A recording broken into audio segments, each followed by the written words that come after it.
avalanche of action. Bigger, better, different. It's got to be when he's around.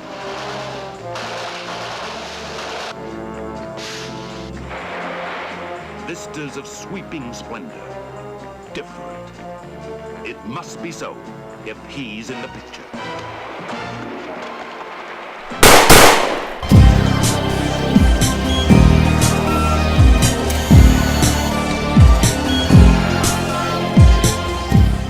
Hello, dear listeners, and welcome back to the James Bond Complex, the podcast where we discuss and analyze the James Bond phenomenon in all its shapes and forms, from Fleming to the films and everything in between. Ooh.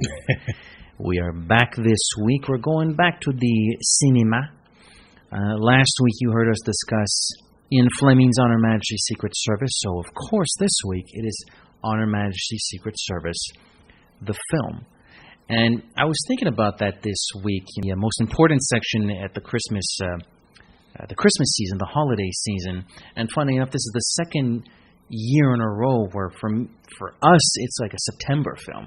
We're recording on the last Saturday of September. And 1 year ago, we went to Quebec City to see the movie, shown for free under the stars, and then meet George Lazenby the next day. So it's like a September movie for me now, even though it happens at Christmas. Yeah, I hadn't seen the movie since last September, so it's refreshing to watch it yesterday and this morning. No, I hadn't either. Well, mind you, prior to last September, I hadn't seen it in about maybe 3 years or so, something like that. It had been a while. So you're saying you did watch the movie? No, I didn't. I lied. And then prepare for this podcast at all. So, well, thank God. Thank goodness I'm here. I'm going to offer a synopsis. And off we go. We're off to the races. The film opens with Bond giving chase to a beautiful woman by car in Portugal in the wee hours of the morning. The girl is off to the beach, but something smells fishy to 007 as he quickly realizes she is about to drown herself. He saves her life, cheerfully introduces himself, but is soon attacked by unknown assailants. During the fisticuffs, the woman, rather than wait for her savior, departs in a hurry, much to 007's surprise, as that never happened to the other fellow. The two are soon reacquainted at a nearby hotel where Bond discovers she is the Countess Teresa di Vicenzo, or Tracy for short. She suffers from a deep malaise, a depression of sorts, encouraging her to live life on the edge. Bond's second rescue comes when Tracy cannot pay a casino debt, although she does pay back Bond through equally satisfactory means later that night. All this chivalry comes to the attention of her father, Marc-Ange Draco, head of the criminal organization Union Corse. Draco is impressed with Bond and wants him to marry his daughter. Bond at first refuses, but the two come to a mutual agreement. Not as professional partners between MI6 and the Union Corse, but rather as potential in-laws. 007 will continue to see Tracy, and Draco will assist him in locating Spectre leader Ernst Stavro Blofeld. Under the soothing vocals of Louis Armstrong, James and Teresa fall in love. As for the mission, Bond is off to Switzerland over the holidays, where Blofeld is apparently doing away with his ne'er-do-well behavior in favor of allergy research development. He also claims to be the descendant of the powerful Bleauchamp family, thus claiming the title of Count. 007 poses as a genealogist and representative from the College of Arms. Welcomed by Blofeld's second-in-command, Irma Bunt, the hero is taken to higher ground in the Alps of his Gloria. Sorry, not ground, ice. With a new accent and some props, Bond successfully infiltrates the compound at least for a couple of days, even relates tasty information about genealogy, such as the truth about his bezants. It is there that Bond makes several discoveries, many of them quite beautiful. Girls from all over the world suffering from food-related allergies have been brought to the clinic, but not for a cure. Rather, Blofeld, true to his dastardly self, will soon send the girls back to their native countries with a special biochemical product that will ruin livestock globally. His cover blown, Bond makes a daring ski escape, and just when it looks like he's a dead duck, a Christmas miracle comes in the form of Tracy, who saves him for once. Spectre catches up with him shortly thereafter, capturing Tracy and leaving Bond for dead in an avalanche. When M cannot help Bond, the hero turns to Draco, and together with Draco's men, they helicopter ride to Piz Gloria for one last gasp at smashing Blofeld's operation and rescue Tracy.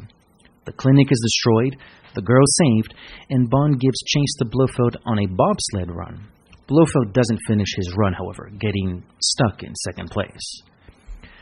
Back in Portugal, Bond and Tracy are finally wed. After driving off from the ceremony and making a brief stop, they are surprised by Blofeld and Irma Bunt, who speed by. Irma fires a machine gun. Bond rushes back to the car, but is stunned to see Tracy dead, a bullet straight to the head.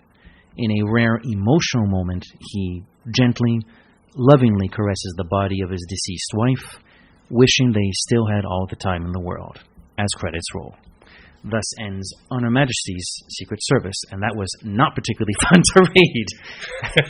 It's a long-ass book and a long-ass movie. It's quite, that's probably your longest. Oh, absolutely, absolutely. I really struggled with that last paragraph. Like, I always make it funny. I can't make that one funny. So I said, let's just go with what it's all about. Yeah. Well, where do you want to start? Well, where do we want to start? Gun barrel. Got to start with a gun barrel. Yeah, on one knee. On one knee. Which is funny because he asks Tracy to marry him. Not on one knee, mind you, but... Oh, that's... I'm wondering. Yeah, that's clever. I'm wondering. I don't think so, but... Probably not.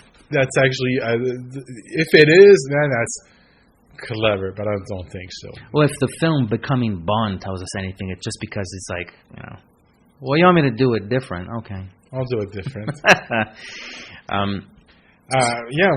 Speaking of our leading men, let's start with that. We're introduced to our friend of the podcast, George. Yes. Go on. When he spoke to us after we left, and he said it was cold as hell in Quebec City. In September. He is from Australia, so you can't really blame him, I guess. Anyways, yes, so I do like how this Bond is introduced. I love it when they do it sort of Brosnan style, Timmy style, where you don't see his face. They build up to it. They build it up, which is funny because it's like, well, we know it's James Bond, although mind you, this is the first time a different actor plays the part. So yeah, it's a little bit of a different spice this time around. And it's the first time the audience is experiencing a different spice as far as the main role goes. But I think it's really well shot. I love those close-ups of his chin as the little dimple. Speaking of bezants, he lights his fag there, and he notices again. So the listeners heard this last week. You and I just discussed the book, and there were several moments where we couldn't really help comparing and contrasting the two, and one of the comparisons we did was this first section, the chronological or the order in which the events take place. I think it's smarter in the book than in the film. Yeah, it's an amazing pre-title sequence, just for how it's shot, for how frantic it is, for my name's Bond, James Bond. It's great. I think it's fantastic. I'm madly in love with it, but it is like. He doesn't know her at all. He deduces that she's going to drown herself. It's very strange. He doesn't... Well, the thing is that it's a pretty girl. She passes him, and he just gives her chase. It's just like... You can smell like the... I was about to say nose, but whatever. Yeah, you can... she must be a good one. So but I mean, it's James Bond. He smells her. Yeah, it's an animal. So he tracks her down to the beach, and he's like the way he's looking at her. And it's funny. It's they composite that like a little tracking device to show, but you can still see everything in like it doesn't track properly. Yeah, you see all the image, but there's a little. It's kind of weird. Speaking of things that you only notice like the next time you watch the movie, there's a shot. I don't know if it's the same one where we're through the visor, which is actually a sniper rifle visor, is there's a shot where it's a super close-up of Diana Rigg, or Tracy rather, and then it just zooms out, and out. And I thought that was an amazing shot, but I don't know if that's the same one that starts with the visu. I don't know, but I know that it's Peter Hunt directing. He's a former editor, and he brings the filmmaking, like the film. He shows up the filmmaking. There's so much to talk. I mean, we have plot and characters. We have a lot of things to talk about. But I find, for the first time in a while, we have a lot to talk about, just as far as the directorial choices are concerned.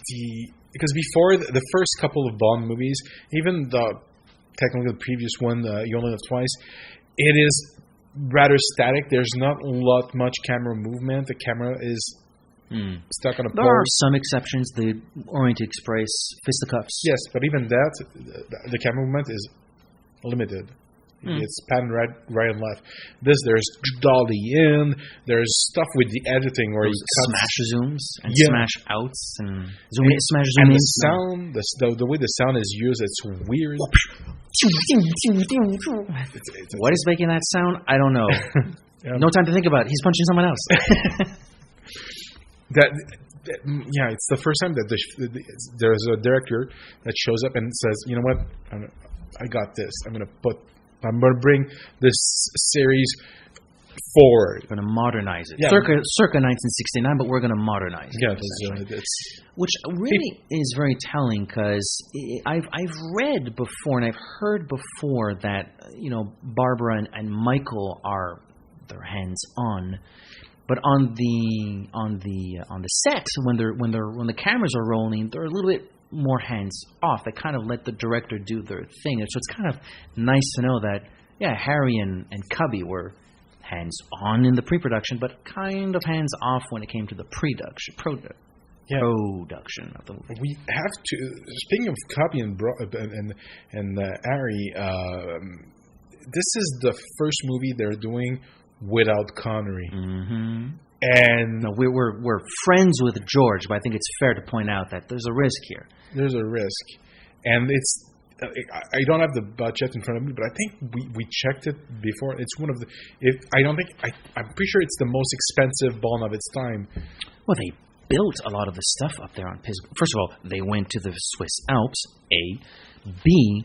I remember reading the James Bond archives, and they helped in finalizing the construction of a lot of stuff up there. So there's a lot of money going into this movie. Yeah, let me. And they're there in the winter, and they're there for months. Like, you got to keep these people warm. You got to feed them. You got to go up the freaking mountain, back down the freaking mountain. Like, I can imagine how expensive that movie is. Let me go through the box office mojo. There's a website, The Numbers, and they give I don't know if they give the production budget. I don't know if it's adjusted for inflation, but You Only Live Twice cost $9. I think it's not inflated. It's not adjusted, but $9 million. $900 million and $500,000. And $900 million? Yeah, in 900 million. Sorry. Wow. I'm sorry. I'm adding zeros. $9 million. $9 million and $500,000. And actually, On Majesty's Secret Service cost $8 million. But after that, every film until The Spy Who Loved Me topped at around $7 million. But think about that for a moment. You Only Live Twice costs $9 million and change, and they built the famous story about the $1 million set. Majesty's costs $1 million less. There's no hollowed-out volcano set in that movie. Yeah, they're shooting on location, so that means the locations they're going to. It's expensive to get there. Every film they made until The Spy Who Loved Me cost around the same amount of money. So they didn't. I don't think they lost money on Majesty's, but they didn't get the success. They did not. I've seen them. I don't remember what they are necessarily. They didn't lose money. No, they didn't lose money. But they didn't make Connery money. Yeah, they didn't make Connery money, and it scared them. I think they were because Connery kind of it's always been about the money with Connery and the Cubby and Saltzman. They didn't want to pay him. They said they had the impression, you know what, you're replaceable. We're going to replace you. We're going to take this punkish young kid. We're going to turn him into you. And to their credit, they found an actor that, although he doesn't have the greatest resume since then, because he's been blackmailed by Hollywood for decades, he has something. He does. Now, obviously, look, it's God knows how many times I've seen Majesties. I'm not even going to try to guess how many times you've seen Majesties. So, you know, when you watch a movie as often as we do, like with the Bonds, you know, obviously you start getting comfortable with certain things. You start noticing little subtleties. The person that's never seen Majesties, the person that hasn't seen it in a decade and revisits it, I can't, especially if they're going to watch them in sequential order, and you've spent 5 movies with Connery, who's fantastic and virtually untouchable. That person that hasn't seen Majesties in 10 years or is watching it for the first time, am I really going to blame them for their first reaction being, good movie, although, the guy playing Bond isn't that good. Well, he's not as good as freaking Sir Sean Connery, but I like him.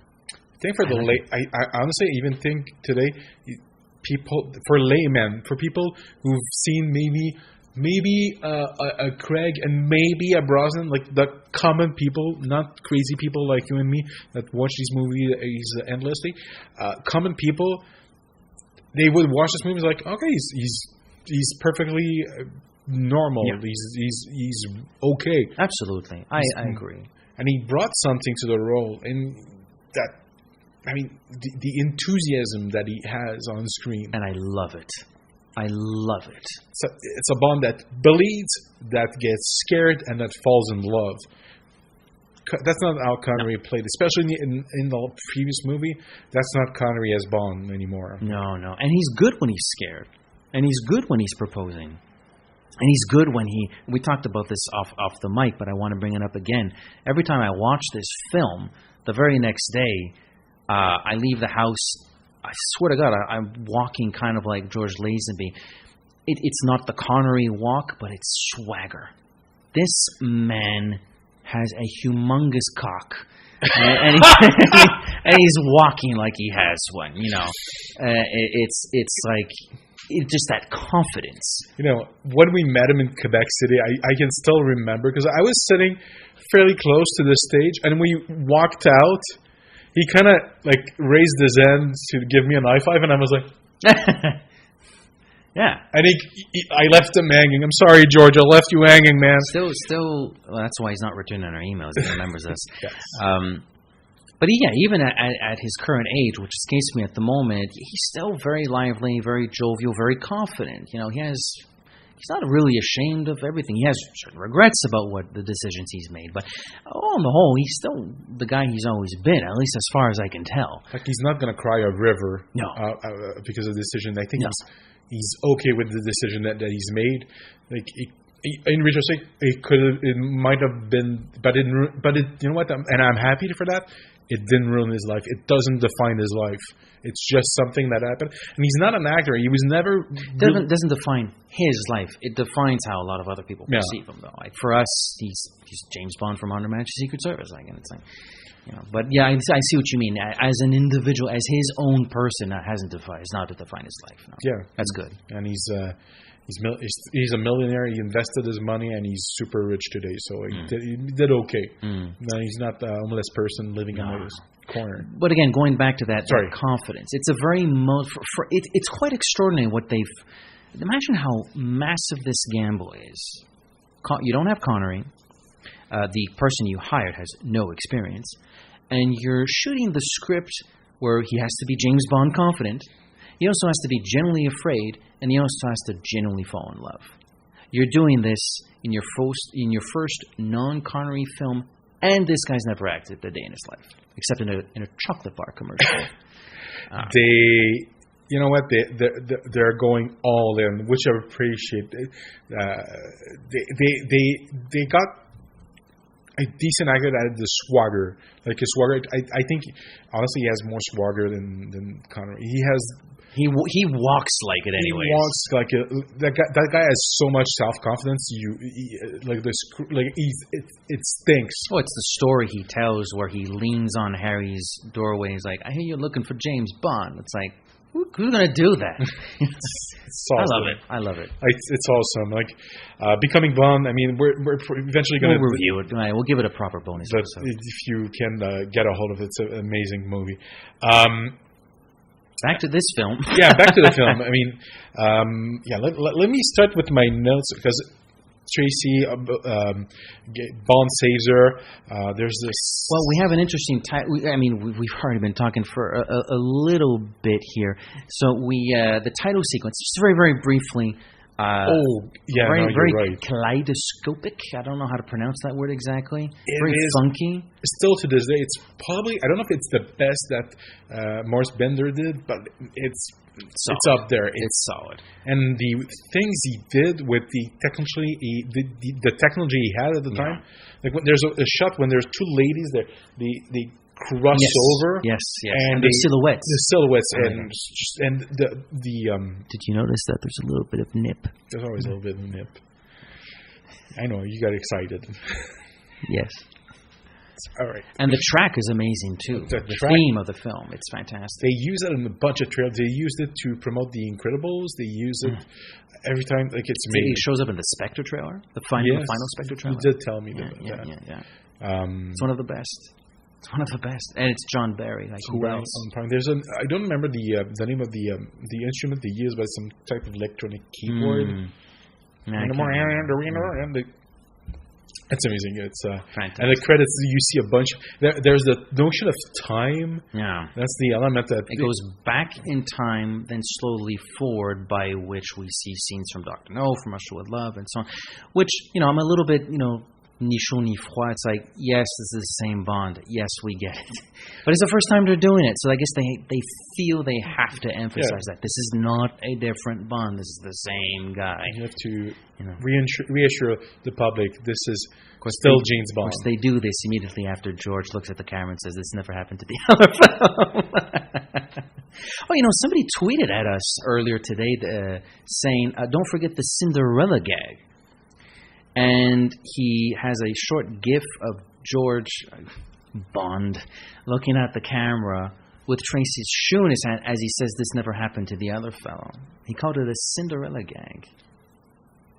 Oh, I never thought of that. But you do you blink and you miss the shoe in his hand, but he is holding her shoes. Yeah, no, you're right. At the end, when he walks into the credits, he's still carrying it. Yeah, I never thought of it that way. That's a cute name for it. Yeah, the Cinderella gag. I'm still confident it's a Connery gag, but I appreciate the effort. So we go to the hotel where the Palazzo is its usual high standards. Things this will do me nicely.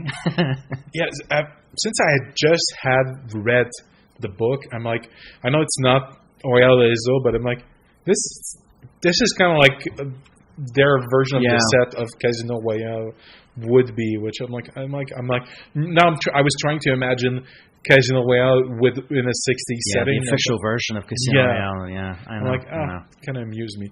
But it's a gorgeous set. I'm not really a fan of his tuxedo, but poofy. Yeah, I don't know what they call that. He never wears that again in the series. Never. So that must have been a very short phase. Yeah. What do you think of thoughts on the bed on the balcony? You never get a shot. The shot is from high up, so I always keep wondering to myself, is there like a cover that they can maybe like roll out or something like that in case it rains? It's a freaking bed. But I think they have two beds. I think they have there's one inside maybe too. Yeah. But when I showed my sister the first 20 minutes, she laughed at some of the editing when the villains the henchman. But when she saw that, it was like, that's a cute bed. It is a cute bed. Yeah. I'm not going to disagree with that. And then, like Bond and Tracy make love. He saves her. There's a little bit of a chemin de fer. I know we got to speed up a little bit. So chemin de fer and Tracy appears, declares banco with not a penny to her name, or at least not enough to pay this banco anyways. And Bond sort of looks up and says, "Oh, my mind was elsewhere. We're actually partners tonight." But I love the woman next to, "Oh, that's nice, getting bailed out like that." There's like, you can hear it in the dialogue if you pay attention. It's funny. And I love when they're at the table together. Teresa was a saint, and I'm Tracy. I'm no saint. People who play it safe want to stay alive. Well, please stay alive, at least for tonight. Very good dialogue. I really, really like I think it's very strong between these two. And more proof that Lazenby, a little bit of backbone, he can give a good performance. You're full of surprises, Contessa. So are you, Mr. Bond. Do you always arm yourself for a rendezvous? Occasionally, I seem to be excellent, Prawn. I'll take that if you don't mind. You're very sure of yourself, aren't you? Suppose I were to kill you for a thrill. I can think of something more sociable to do. Let's stop playing games. Who was that man in your room? You're hurting me. I thought that was the idea tonight. Now, who was he?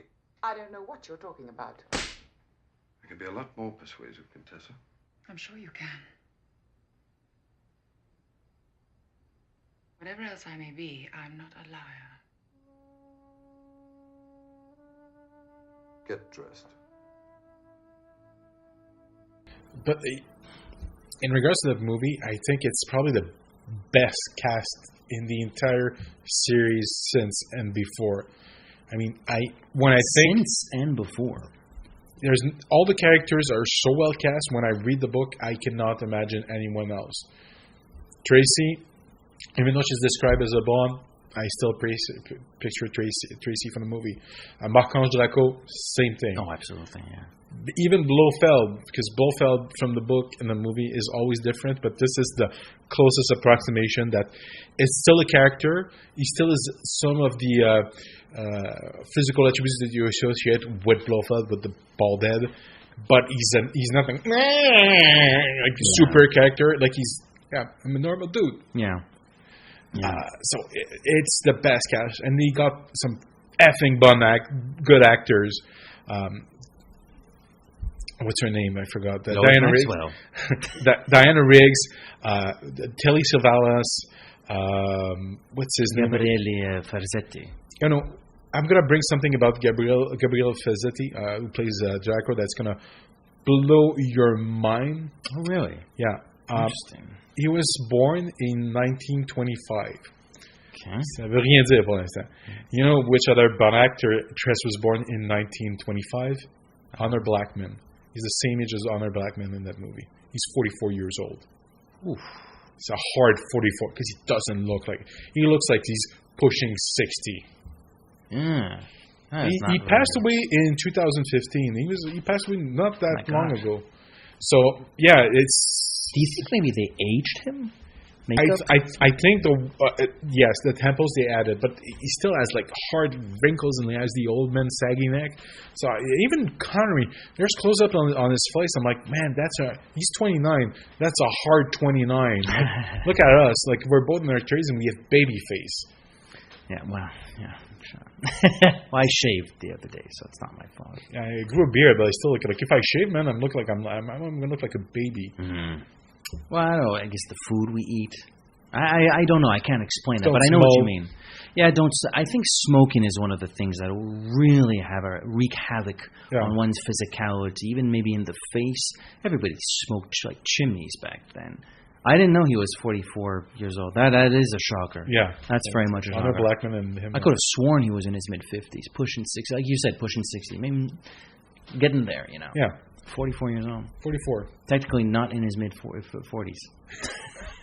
Still a good actor, super charismatic, but he's dubbed except for one little line where you can tell it's not his, or you can tell that it's his voice because it's not the same voice as in the rest of the film. I saw him in L'Avventura, which is a very odd Italian movie. So I've actually seen him in his native tongue. So I can confirm that yes, he is a good actor. But he's great in. Again, when they're dubbed, it's always kind of fun. You gotta, evaluate the performance that's in the movie. It's a good performance. I love him. He's up there with the Karen Bays of this world and the the Daniel Craig, René Mathises of this world. You know, it's Martini for our guest, Ellen. A pleasure. Shaken, not stirred. Of course. Campari for me. Mm-hmm. My apologies for the way you were brought here today. Please sit down. I was not sure you would accept a formal invitation. There's always something formal about the point of a pistol. Thank you, Sherry. Olymp, we will finish our struggle later. As you wish. And she also plays a very good game of chess. Salute. Cheers. You usually drink Corsican brandy. What else do you know about me? Marc-Ange Draco, head of the Union Courts, one of the biggest crime syndicates in Europe. The biggest. Not quite. An organization known as Spectre operates worldwide. However, your legitimate business fronts are somewhat more extensive. Construction, electrical supplies, numerous agricultural holdings. Your dossier on me is not entirely complete. No. I have also Teresa's father. Tracy, Yes, Tracy. Tracy. my only child. So the dynamics. Tracy repays Bond with her buddy, but before she gives him the key to her room, and he goes there, and there's another dude there to beat him up. And I don't get that part. I get the people in the pre-title sequence because they're protecting or they're looking for. It's one of the same dudes. Yeah, I know, because you see that guy again. He's the flamethrower at the end of the movie. Yes, he's awesome. I like him. He's also. I know. But what is he doing there attacking Bond? I don't understand. It's the Thunderbag. That's speaking of saggy. Okay, that's the Thunderball jetpack. It doesn't really make sense, but you need an action beat. You need something to happen because it feels like a forced action. It is. It is completely superfluous, but it's a good fight. I like it. It's pretty good. It's funny, and it ends with a funny joke where he beats up the guy and just takes caviar and goes away. Never had caviar. Have you had caviar? I have a caviar. Never had it. Beluga caviar. North of the Caspian. And, again, a great scene between Tracy and Bond where she appears from the shadows with, suppose I were to kill you for a thrill. I think something more sociable to do. I love that. I love that. It's one of my favorite lines in the whole series. There's so much good dialogue in that movie. Yeah. It's such a shame that now it's better. Now I feel the reputation of that movie is it's one of the best. Enough of this. It's underrated. No. The fans love this movie. It's not underrated. I'll be honest, the first time I watched it, I was in the other camp, but I didn't know anything. I was in my early 20s. I was an idiot. But yes, I was. I was. And even then, I mean, there's things I like, but I mean, I was ashamed to say it because the movie had the reputation that it's a bad one, which is and you watch the movie that this follows, that's not a bad movie. To this day, and I won't quote names of people or shows, but to this day I will hear, but Connery's back. Really? Are we still playing that card? Look, we reviewed Diamonds Are Forever. We had a gay old time reviewing it, but we had a gay old time for very wah-wah reasons. We kind of mocked it. So are we still playing that card? At least Connery's back. Are we really playing that card still? And the other thing that frustrates me about this movie is that, it would have been so much better if it was Connery. No. He's tired. He quit the job while they were shooting You Only Live Twice. Why would he be in the mood to make Majesty? He's not playing it the same way. The way that Connery plays Bond, especially in the later ones, he's just there to okay, I'm gonna look cool, which he's very good at. Say a funny line, which he's very good at. Kiss the girl, and I'm going back in my trailer. But that's it. He's very good at everything you just said, but nothing else. He's not human. He's not human. At the end, he doesn't care.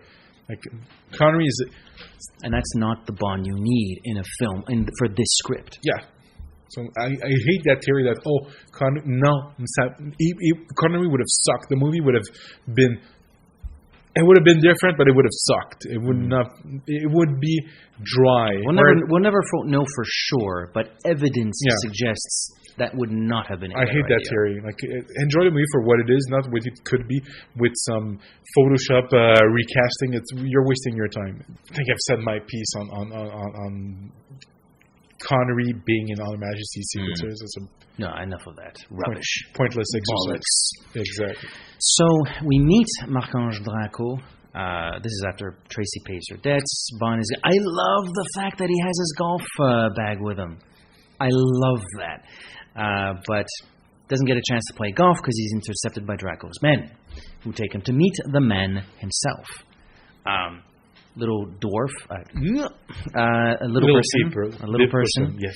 Whistling the Goldfinger. Never picked up on that until recently. Didn't know that. I knew it, but I'm completely tone deaf. So I'm like, that actually sounds more like Thunderbolt to me. But I'm completely tone deaf. So and speaking of, and here's where the movie. The movie's already been a little bit different because this never happened to the other fellow. We don't get a song. We get just music in the title sequence. Another thing that this meeting that lasts a good 4 or 5 minutes long between Bond and Draco, where Draco basically just tells the whole story of Tracy's life passionately, maybe not overly. So you can tell there's some regret. You can tell there's frustration, but you can tell there's the frustration that a parent would feel towards their child. It's their child. They will love them till the day they die. But man, she's pissing him off. But I appreciate that. It's love, nevertheless. He's angry, but it's love. Yeah. It's a great scene. I love that scene. And her mother met me in the mountains. She was looking for bandits. She found me. It's so good. It's so good. No, it's that actor is wonderful. There's so many things that are frustrating about Our Majesty's Secret Service because there's no follow-up to it. Like, I asked that on a message board. I'm like, oh man, it would have been great if there was a follow-up to this movie. And some people said to me, yeah, it's Diamonds Are Forever. I would love to see a scene with Lazenby and Fazzetti having Bond telling your daughter was murdered literally after he just gave her away. Yeah, it's tragic that it doesn't follow up. And to me, like, this iteration of Bond just probably started drinking, screwing as many ladies that he could, and probably jumped and killed himself. Like,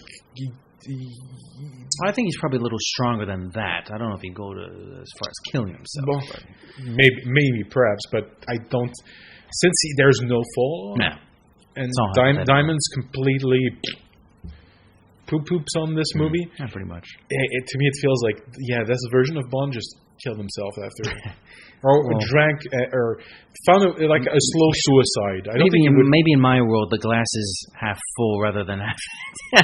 I don't want to think Bond killed himself, but drank and it's probably kind of like Lethal Weapon, looking for somebody to kill him. Or maybe he became the male Tracy, living on the edge. Yeah.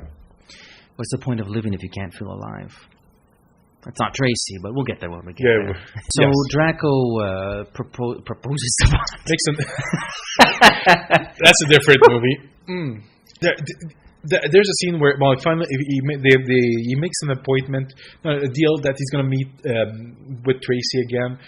They're going to a bullfight. Oh yes, the birthday. Yeah, it's his birthday. Yes, fun little scene that I love. Bond. Another mistake. Oh, and she always makes people feel so welcome. And she has this look on her face like, "Shut up, you loser! Stop bothering me." Tell him what he wants, Papa, or you'll never see me again. I love that she calls him Papa. I know, I like that too. I like it too. She calls him Papa only to piss him off. When she wants to piss him off, she calls him Papa. By the way, have you seen Tracy's sister? That's her sister? Yeah. I thought that was her comment je dirais ça? Her stepmom? I didn't think there was sister. That actress looks younger than Diana Rigg. Yes, but doesn't mean that Papa cannot have a lover that's... It's his sister. His sister? Oops. It's her sister. Because her mom's dead. No. Yeah, there's... Okay. I've read somewhere that it's supposed to be They're supposed to be sister? Yeah. There's your sequel. Like Bond boning the sister? Yeah, but that's how he comes to gain his quantum of solace again. Yeah, by screwing the sister of his dead wife. Let's start storyboarding. That's called George. We're making our own film. Yeah, the rights are up in Canada. Here, let's make our own version. Yeah, you can stay in my room. No, there's some shots during that bullfight, I guess what they call it. Man, there's some of that got jacked in that fight. You know what I wrote? I wrote bullfighting is dumb. Yes. And then when a guy gets it in the balls, I'm like, good for you, sir. Good for you. Why are you just standing there? It's a bull. Yeah. Do something. Ugh. And then but Tracy, once Bond gets his information, Tracy goes away and says, "You got all you want. You can F off." And Bond like, no. Actually, I don't know if he truly feels something for her, or he's just shamed into dating her. I think he's interested in her. Remember, in the hotel scene, he does before he says, "Oh, that's expensive," and she says, "I know," and goes in for the kiss. Just before that, he says, "Do you want to talk about it?" So there is. They don't know each other terribly well, and she's smoking hot, and he has this deal with her father. But there have been suggestions that he's at least interested in her for reasons other than just plugging her. Right. That idea has been peppered a little bit. And it's in the back of our mind. So I'm not super surprised. Also, it's not Connery playing James Bond. It's a different dude, and he treats her like a human being, not a flashback that he's going to put his genitals in. And then we get a montage. Another montage with... We have all the time. I'm sounding like Kermit the Frog. An old Kermit the Frog. So we got Louis Armstrong, who doesn't appear in the title sequence, but appears at probably arguably a more critical point in the film. Well played there. Good decision there. Yes, it's a musical montage where people fall in love, but if I ever get married, I'm having that song played. It's a beautiful song. It's a beautiful, beautiful song. It would be an excellent choice. It'd be an excellent choice. And he's, there's also, we also talked about this off mic, what condition Armstrong was in when he recorded this. So it's very poignant. It's very nice. So they, the montage lets us believe that they are falling in love. And the information that Draco, why are you looking at me like... I'm always puzzled by this part, because we moved to... Bern in Germany. To Germany, right? And I'm always like, why are we there? Like, this is... Because that's what Draco... Tell him, Papa. Like, that's what he tells him. Yeah, I know, but to me, there's a leap. Like, he tells them off screen, basically. And he mumbles it. Yeah. Because he wants, to milk, this opportunity for Bond and Tracy. So when it's like, oh, I'm going to have to kneel to my daughter here. It's almost like that. But that is what he's telling them. Oh, okay. We see Campbell for the first time as well. It's an actor. It's probably a stuntman. But I think he's well cast. Because he's always around, but because of his hair, you always pay attention to him. Yeah. That's the thing that earlier Bond films always did, right? They color-coded their films. Sometimes it becomes... From individual roles to small armies. It was all... Yeah. No, but sometimes it's more subtle than others. And this casting, he's got the straw blonde hair. you pay attention to him. He's always around, so it's good casting. Even the henchmen are well cast because you always know. Okay, there's that dude and that dude. Okay, they're over there. I think Draco's men are well cast. I Yes. don't think Blofeld's henchmen are that memorable. No, Blofeld's henchmen are not. There's one of them that's I think Gunther or something. The one that has the fight with Diana Riggs. He's Yeah. a little bit notable because he fights Diana Riggs. But the rest of them, they're generic guys in yellow and black suits. Yeah, good suits though. No, good suits. I like I said, they color coded, and it's not too crazy. It makes sense in the context of the movie.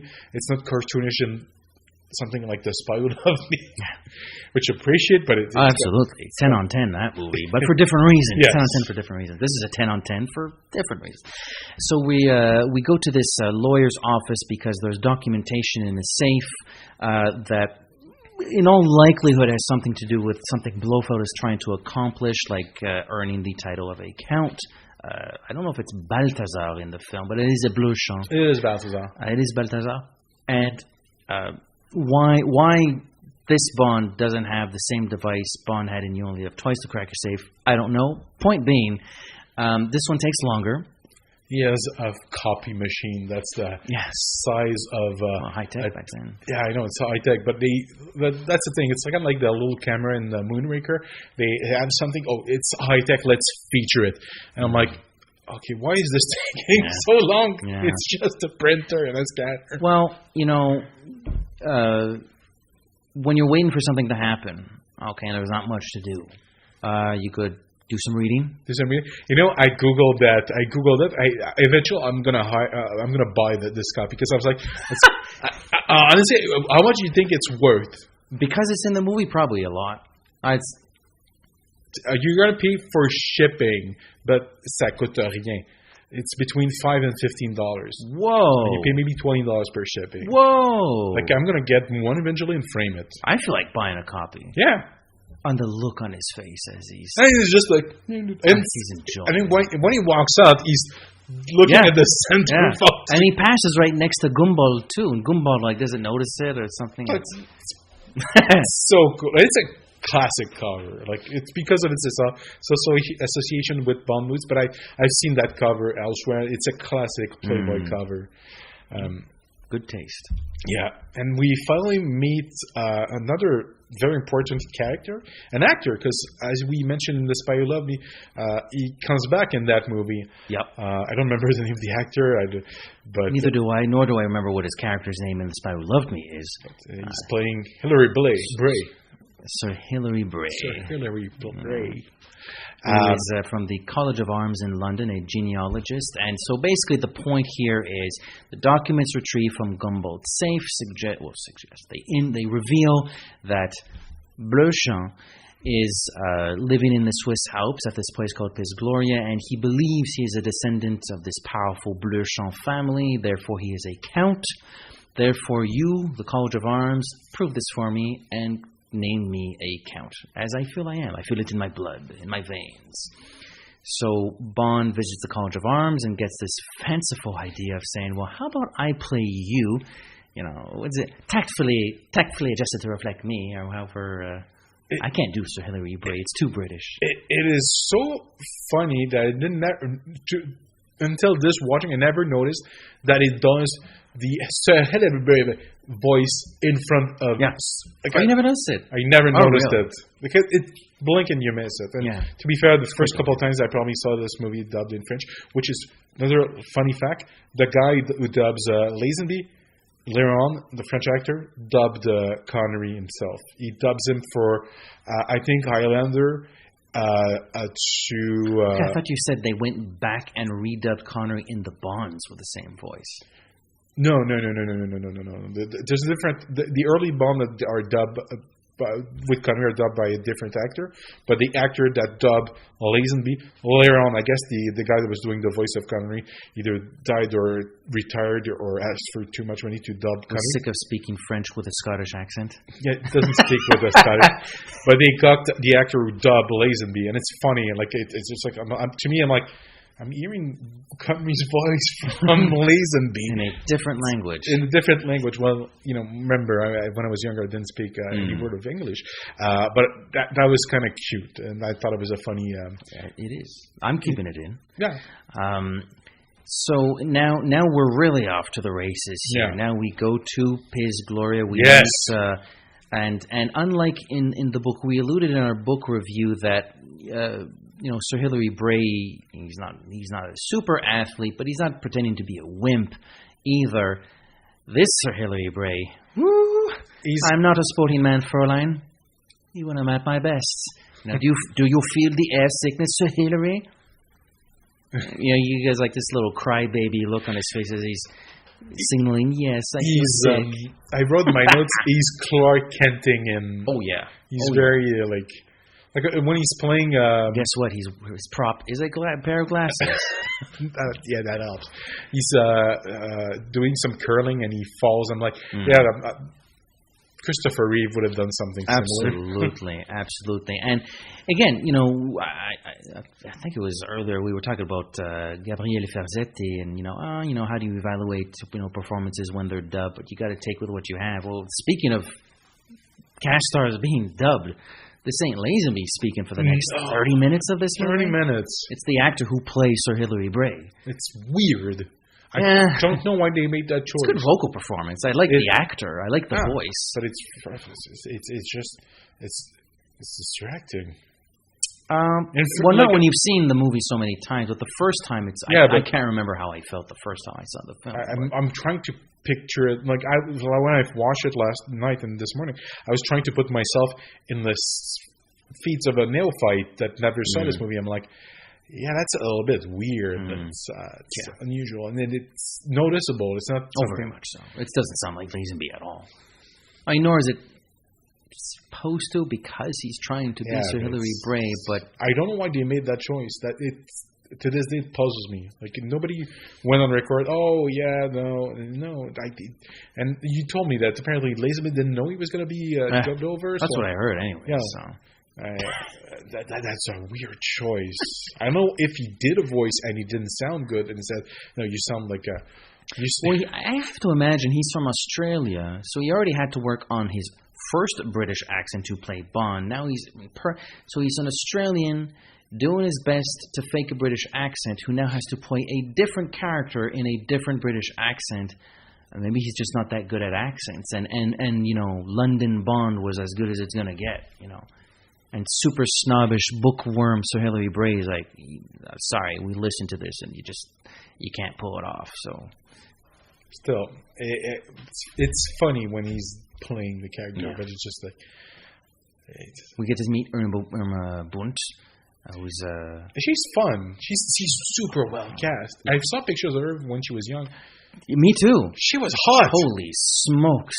Yeah, back in like 1801. Woo! But she passed away shortly after this movie was made. Yeah, so I heard.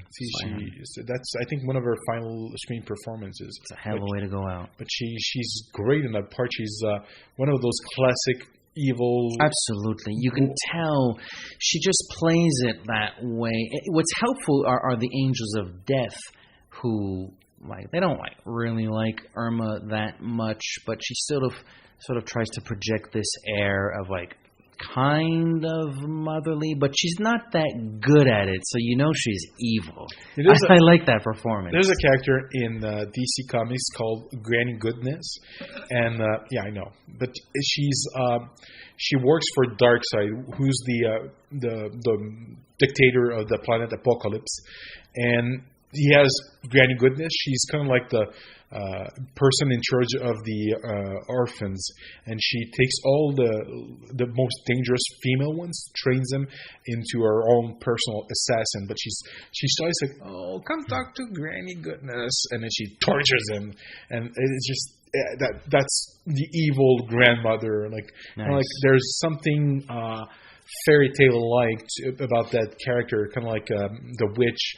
With the gingerbread house. Yes. Yeah. Or something like, I'm going to be nice to you, but then I'm going to freaking eat you. It's made very clear that you can't just walk anywhere whenever you want in this building. You know, you ring when you want to leave your hotel room, which, you know, is very a little bit... you're a captive, kind of, almost. Oh, they're in prison. And, well, it's Bond, so he's going to find a way to He will find a way. But even before he does that, it's time for dinner. Oh, yeah. It's time to dress up. It's time to take your kilt. Yeah, take the kilt, you know, let those bezants get a bit of fresh air, and high altitude, no doubt. Good one. And we meet the angels of death. Now, what a collection. I like what they did in the film, because in the book they're all English. It's like, okay, so Blofeld wants to destroy England. Fair enough. It's always bigger in the movie. Yeah, exactly. It's international. I do like the fact that it's international. And... we're men. We've had these conversations before. Yeah. What's your favorite? Who's your favorite? I don't know them by heart.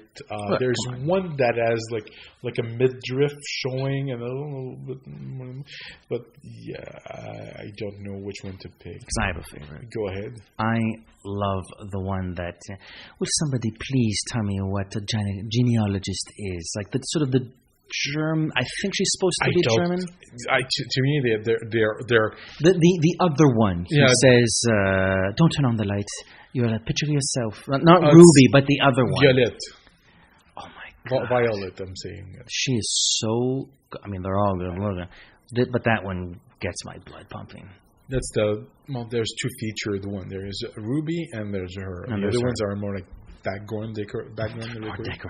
Yeah, they're Christmas. super gorgeous, but they don't have really rows. They're there for set dressing.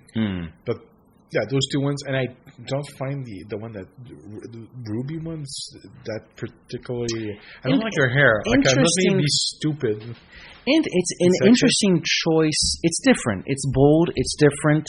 Maybe with a different do. Yeah. I would be more. This is a terrible conversation. Yeah, you might want to cut that part. But yeah, no, it's interesting. I'll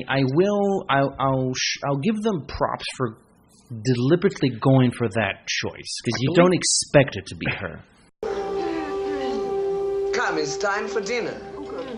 Our schedule is rather strict. So is our diet. Please, Sir Hilary, if you would sit there between Helen and Ruby. I'm afraid I've never had much to do with young ladies. I have ordered you a steak Piz Gloria. I hope you enjoy it. Thank you. I'm sure I will. Are you here for Christmas, Sir Hilary? Well, I might be. If... Oh, good. Then we can have a party before we go. I mean, that sort of thing's not quite in my line. Delicious. I used to hate chicken. It used to make me break out, but all over. You'd be surprised where. Potatoes did it to me. Now I adore them. No medical histories, please. Now, girls, I'm sure Sir Hilary would like to tell us about the College of Arms in London. Go on, Sir Hilary, please tell us. If you'd really enjoy that. I respect that. She fits the description of the book. She's a little bit Ruby from Lancashire. Yeah, and she's delicious. They used to hate chickens, you know. The actress who played her passed away a couple of years ago. Bless her heart. There's caused by a medical problem with her doctor or something. But I think she also dated Tilly Savalas for a couple of years. Yeah, I heard that he dated one of the. I think it's her a little while after the movie or during the movie. Well. Yeah. Maybe that's why they. I might be mistaken. Like those are. If she has that kind of a charm and attractiveness about her, maybe that's why they selected. Not that she has a huge role, but of all the women, you know, that's the one that. She's playful. She's probably one of the best. Like she's an actress. The other ones are like models. They're like I said, set dressing. Mm-hmm. You're gonna stay there for 8 hours and not move and look pretty. We're gonna have this one because she can talk and she's funny. She's charismatic. Got a little bit of acting chops, so we'll give her some dialogue. Yeah, the other ones are set dressing. I'm sorry if I sound sexist. I'm sorry, but although the one that I would go for. I love her reaction when, what is bezants? Goat balls. And I think she's the one eating corn. I can't remember. And she just goes like. I don't find them very memorable, except for the violet and. I don't know why that one gets me. It's just something about that hair and that face. Just such a nice face, too. It's a fake this movie feels like 1969 because of the fashion choice of the way the women are made up, dressed as the hair, everything feels 1969. So we spent the last 10 minutes either drooling at beautiful women and criticizing the ones we didn't find beautiful. Bond finds a way to... That's the best laugh ever. That's not embarrassing at all. We're gonna love this episode. I'm not editing any of this out. So Bond finds a way to get out of his room at night, and Ruby wants to see the book. Ruby wants to see the genealogy book. About the way he gets out, I love that because they probably looked through all of his equipment when he showed up. He's low tech. He didn't bring any of his gadgets. Doesn't have anything. So when he has to get out, he has to make something to insulate himself, and he has to improvise. I was like, smart. They really toned down the gadgets because until the end, he doesn't have access to any of his gadgets. What does he have at the end? Nothing. His gun. But he has guns. If you count that as a gadget. But he has a gadget when he's doing the photocopies of his the genealogy papers. That's true. And after that, no watch with screaming sonic devices or lasers or nothing. It's got wits and his guts. Well, they were on record. Peter Hunt, most notably, Peter Hunt, the director, saying they really loved the book. And they wanted to adhere as much as possible to the book. And that's probably one of the reasons. Well, because there's not that many gadgets in the book. There's no gadgets in the book. No. Well, the attaché case from Usher Love. Yeah, I know, but in the particular book, it fits. I love the fact that Bond uses the same line on two different women. You picture yourself and twice as beautiful. Perfect. It says so much about that character. It's a cheesy line. It's a funny line. I like the line, but it's still cheesy. But he's not so smooth that he can come up with everything different. No, he uses the same line on the other one. I like that. Let me try it. Try it again. Let me try it again. It's like, it's working. So far, I'm 2 for 2. So I'm getting a little lost here. After that, the curling. We play a little bit of curling. Yes. Well, of course, our friend Campbell. Yeah, Campbell is... Can't you take your cable up there? I see them. I've seen them in the newspaper, I tell you. Verboten. Forbidden. 9. And he still managed to get up there. Wait, come on. When you're MI6, you got to be a team player. Sacrifice yourself, Campbell. Which he does. Yeah. But I think Bond gives him a look when a brief look. I think... Telly Blofeld notices it. You know what? I want to talk about that a little. Actually, nope. Just before the curling scene comes to an end, and Ruby says, "I have to see you tonight." 8, and then my favorite has this. I have to see you tonight. 9, and then the very cute Asian girl who doesn't say anything but gives him the look. 10. Then he starts walking, looks at one of Blofeld's goons. All this work, it's piling up. You have no idea how. That's right, Bond. You do your thing. Fortunately, it doesn't pan out because he goes to meet Ruby. Oh, my favorite scene in the movie. It's horrific. I'm joking, but it's like it is, but it isn't, but it is in that perverse way. It's Ruby, it's Hilly. Oh, my phone! I didn't expect to see you here. That is perfect. Good. It's perfect. And the look on her face. Crazy eyes. Oh, that's a funny moment. I love that.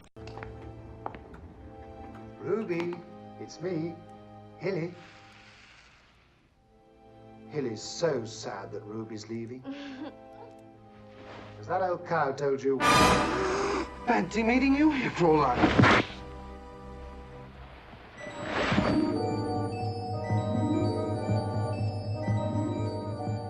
That's it. We're stopping here. We'll be back with another episode. Edgar. Yes, we will be back with another episode to conclude our On Her Majesty's Secret Service review. But first, a word from ourselves. We have people everywhere. www.thejamesbondcomplex.com. Search for us on Facebook. A lot of people are following us on Facebook. The James Bond Complex. Our Twitter account is bumping at the Bond Complex. Even on Instagram, I'm getting a lot of interaction on Instagram. Yes, I never touched it. That's sort of your baby, but you seem to be doing a pretty good job. So James Bond Complex at the James Bond Complex on Twitter. On Instagram. It's getting late here. Yeah. And we have to do part 2. The magic of podcasting. What do we do? We do YouTube. YouTube, the one I keep forgetting, obviously. Subscribe and give us thumbs up on our videos. We would appreciate that. You can download and listen to us at Google Play, the Google Store, the James Bond Complex. As an Apple person myself, I strongly urge you to subscribe, review, and rate us on iTunes. Give us a glowing golden 5-star golden gun. Give us an i5 with your iTunes account. Basically. Please do. We don't beg, but close. We're on Twitter individually. I'm at @00pop. That's the word _OH_pop. I'm at Mathieu. And just as James Bond is always want to return, so too with the James Bond Complex always sort of have to in part 2 of 1969's On Her Majesty's Secret Service. Merci beaucoup. À la prochaine. Au revoir.